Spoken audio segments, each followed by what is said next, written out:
अपनी मां की बात सुनकर अनिका गुस्से से लाल पीली हो उठी और तुरंत ही लैपटॉप बंद करते हुए बोली, यह आदमी हमेशा काम के समय गायब हो जाता है।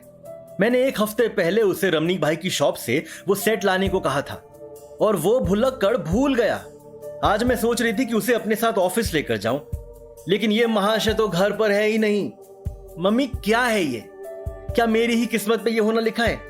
आपने मेरी शादी उस लड़की से क्यों कराई? सु बात करे छे, तुझे ऊपर जाने की इतनी जल्दी है? चित्रा की बात सुनकर अनिका कंफ्यूज्ड हो गई। तुरंत ही उसने कहा, नहीं तो, बिल्कुल भी नहीं। तो फिर शांति से बैठी रहे, क्योंकि तेरे सवालों के जवाब तो ऊपर जाकर तेरे पापा ही दे सकते हैं। तेरे साथ में मेरी भी किस्मत फूट गई। जैसे ही चित्रा ने यह कहा, वैसे ही अनिका ने सरप्राइज होते हुए कहा, कम ऑन मॉम, आ कई मजाक करनो टाइम छे। मैं मजाक कर रही हूं, तू मजाक कर रही छे। क्यों ले जाना है उसे ऑफिस? याद है ना, जब पिछली बार ले गई थी तो क्या हुआ था? क्या फिर से अपना मजाक बनाना चाहती है? ऑफिस जाने वाली बात को लेकर तुरंत ही चित्रा ने झटके खाते हुए कहा। अनिका लंबी सांस लेकर कहती है, आप बहुत फिक्र करती हो। मैं उसे ऑफिस के अंदर नहीं ले जाने वाली। वो मुझे ड्रॉप करने के बाद जूलर्स की शॉप पर होता हुआ घर आ जाएगा। बस इससे ज्यादा मुझे उसके साथ घूमने का कोई शौक नहीं है। अभी चित्रा और अनिका नक्श को बुरा भला कह ही रहे थे कि तभी नक्श वहां आ गया, पर उसने उन दोनों को नजरअंदाज करके अंदर जाना ठीक समझा। भाई साहब का एटीट्यूड देखने लायक था। जब अनिका ने देखा कि नक्श उसे इग्नोर करता हुआ अपने कमरे की तरफ जा रहा है, तो अनिका को और भी ज्यादा गुस्सा आ गया।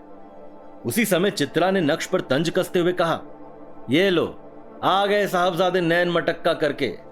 और हां, यहां तुम्हारी काम चोरी के बारे में बात चल रही है, समझे? अनिका को ऑफिस के लिए देर हो रही थी, इसलिए उसने चिढ़ते हुए चित्रा से कहा, मम्मी प्लीज, नॉट नाउ, अभी मुझे ऑफिस के लिए देर हो रही है। वहां विहान मेरा इंतजार कर रहा होगा। विहान का नाम सुनते ही नक्श के चेहरे का रंग फीका पड़ गया। अनिका ने नक्श के चेहरे के उड़े हुए रंग को पूरी तरह इग्नोर करते हुए उससे कहा, देखो, काम चोरी में तुम सबसे आगे निकल गए हो। मैं आज तुम्हें एक आखिरी मौका दे रही हूं।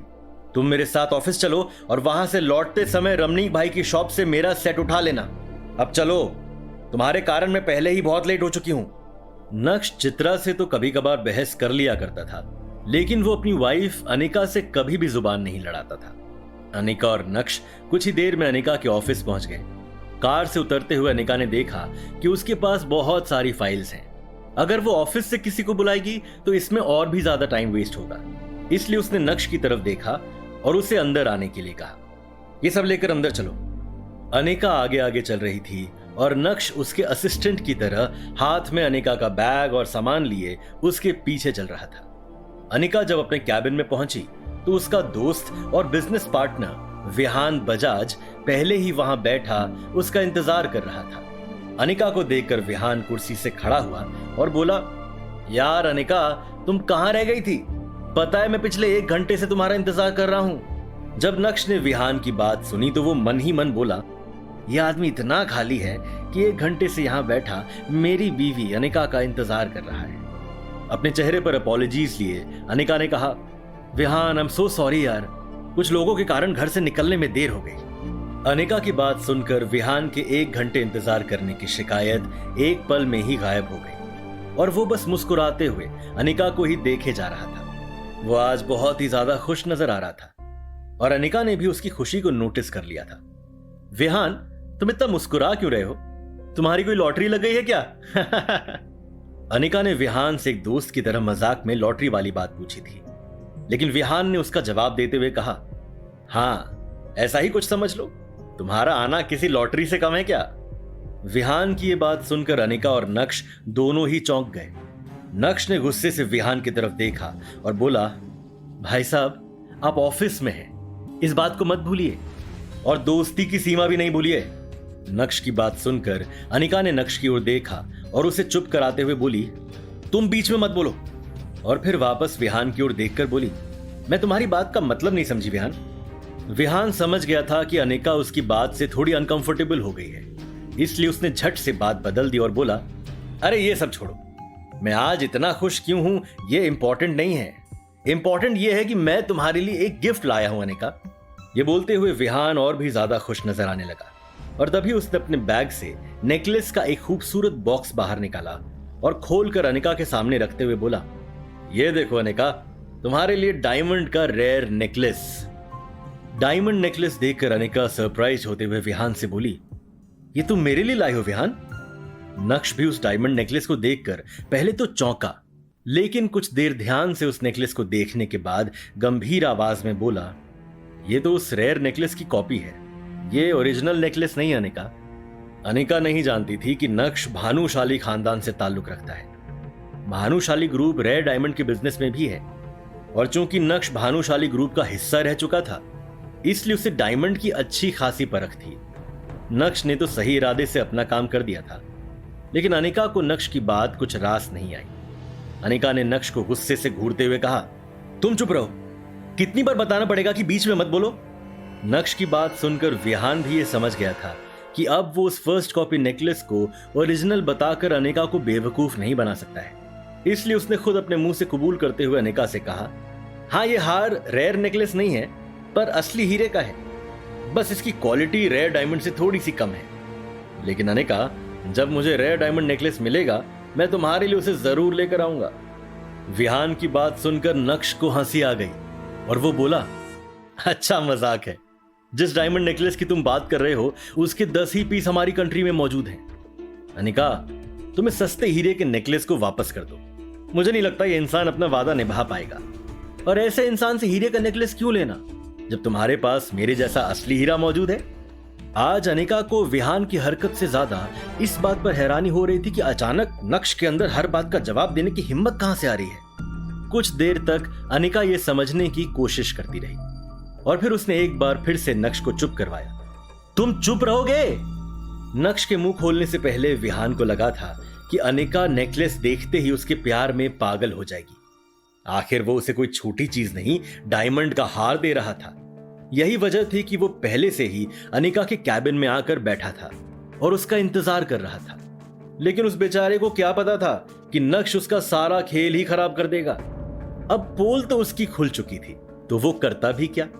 शांति से चुप बैठने के अलावा उसके पास करने के लिए और कुछ भी नहीं था। अनिका को भी विहान की इस बेवकूफी की वजह से शर्मिंदगी महसूस हो रही थी। विहान ने अनिका को ऑकवर्ड सिचुएशन में डाल दिया था। साथ ही अनिका को विहान पर गुस्सा भी आ रहा था।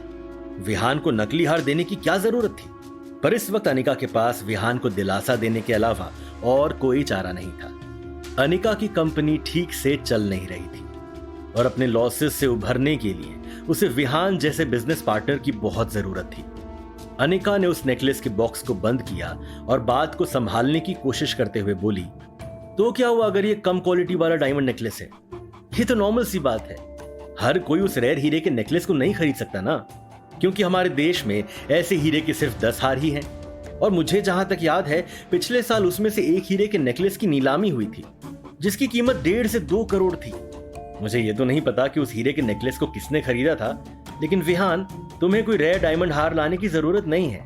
ये भी बहुत सुंदर है, मैं इसे मेरे शोकेस में रखूंगी। Thank you for the gift.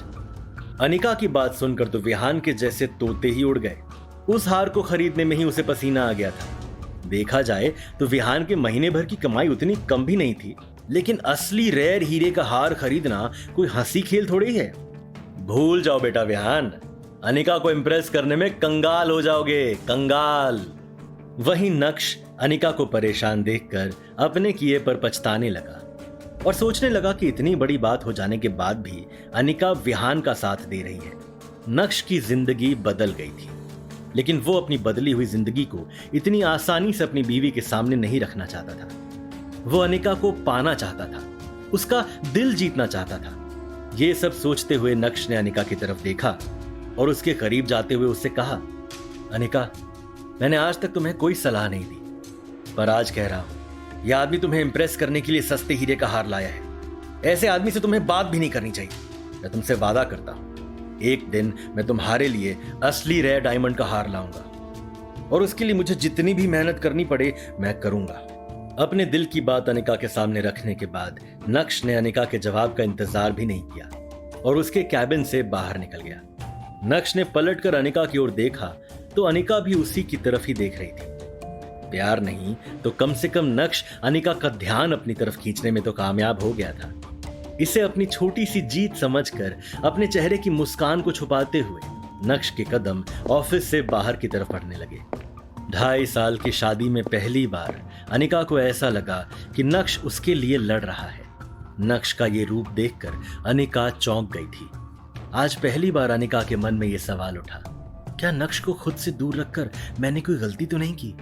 लेकिन जब अनिका की नजर विहान पर पड़ी तो उसने खुद को टोकते हुए मनी मन कहा, ये क्या सोच रही हूं मैं? विहान मेरा बिजनेस पार्टनर है, मेन इन्वेस्टर है। नक्श की इस हरकत की वजह से अगर विहान मेरी कंपनी से बैकआउट कर गया तो क्या होगा? नहीं, नक्श की वजह से मैं मेरी इतने सालों की मेहनत को जाया नहीं जाने दे सकती। मुझे नक्श की नहीं, विहान की जरूरत है। सुबह का समय था और सारे एम्प्लॉइज अपने काम में बिजी थे, लेकिन जब उन्होंने नक्श को कॉन्फिडेंस के साथ बाहर जाते देखा तो सब उसे घूरने लगे थे। कुछ लोगों ने तो अपना काम छोड़कर फुसफुसाना भी शुरू कर दिया था। दूसरी तरफ वहीं अनिका का गुस्सा इस वक्त चरम पर था। आज पहली बार नक्श ने उसके सामने बदतमीजी की थी, इसलिए वो भी नक्श के पीछे पीछे कैबिन से बाहर आ गई। वहां काम कर रहे सभी एम्प्लॉइज ने जब अपने डायरेक्टर को इस तरह गुस्से से बाहर आते देखा तो उनके चेहरों पर सवालिया निशान दिखने लगे। इससे पहले कि अनिका नक्श को रोककर उससे कुछ कहती, तभी अनिका की नजर अपने स्टाफ पर पड़ी और जैसे तैसे उसने अपना गुस्सा अंदर ही दबा लिया। तब तक नक्श ने भी अनिका को अपने पीछे आते देख अपने कदमों को रोक लिया था। इस बार जब नक्श और अनिका की नजरें टकराई तो अनिका सब कुछ भूलकर गुस्सा हो गई और गुस्से से तिलमिला उठी। लेकिन अपनी आवाज को एकदम धीमे रखते हुए अनिका ने नक्श की क्लास लगाना शुरू किया। नक्श, ये क्या पागलपन है? तुम्हें किसने इतना हक दिया कि तुम मुझे अपनी बेतुकी सलाह दो? तुम्हारी हिम्मत कैसे हुई? गलती कर दी तुम्हें यहां लाकर। चुपचाप अब यहां से निकल जाओ, फास्ट। भले ही अनिका की आवाज दबी हुई थी, लेकिन उसकी बातों से उसका गुस्सा साफ साफ पता चल रहा था। नक्श ने अनिका की इस बात का भी कोई जवाब नहीं दिया। वो जानता था कि वो जितना बोलेगा उतना ही अनिका का गुस्सा बढ़ता जाएगा। उसे अनिका से जो कहना था वो उसे कह चुका था। अब बार बार उस बात पर बहस करने का कोई फायदा भी नहीं था। जैसे तैसे अनिका ने अपने गुस्से को दबाते हुए मामले को खत्म करने की कोशिश की, लेकिन उसे क्या पता था कि अभी तो मैटर की बस शुरुआत हुई है। पीछे से विहान भी गुस्से वाले अंदाज में बाहर निकल आया और अपनी कड़क आवाज में बोला, अबे ओए रुक, जाता कहां है? बीते 2.5 सालों में जिस नक्श के मुंह से एक आवाज नहीं निकली, वो नक्श आज अनिका को सलाह दे रहा था। कैसे? नक्श की हिम्मत के पीछे कौन छुपा था? क्या नक्श का अपमान देखकर अनिका के दिल में नक्श के लिए कुछ होगा, या फिर अनिका को बस अपने बिजनेस की ही पड़ी थी? विहान और नक्श के बीच क्या होगा? क्या विहान गुस्से में नक्श पर हमला करने वाला था?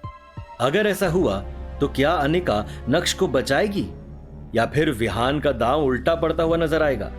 जानने के लिए सुनिए insta empire only on pocket FM।